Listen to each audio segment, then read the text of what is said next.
এখনই সময় আমাদেরকে হুঙ্কার দিয়ে ওঠাবো আমাদের শিক্ষার সংস্কারের জন্য।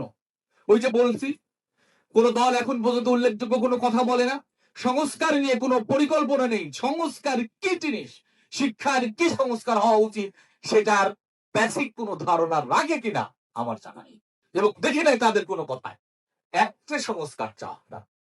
নেক্সট ক্ষমতায় তারা যেতে চায়, এই স্বপ্নই খালি রাখে।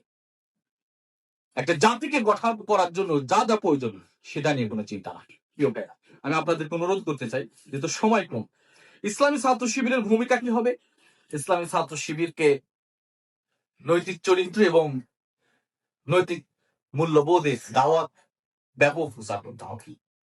সৈয়দ আব্দুল মালিক ভাই এটা করতেন, তার ক্যাম্পাসে ছুটি হয়ে যায়, ইউনিভার্সিটি ছুটি, এরকম চিরকুট নিয়ে সে কয়েকটা নাম নিয়ে তিনি ঘুরতেছেন, যে যদি ক্যাম্পাস বন্ধ হয়ে যায় তাহলে আমি তো আমার সেই টার্গেটেড ব্যক্তিদের কাছে বুঝতে পারবো না, তাদেরকে আমি দাওয়াত দিতে পারবো না। এটা ছিল সৈয়দ আব্দুল মালিক ভাই।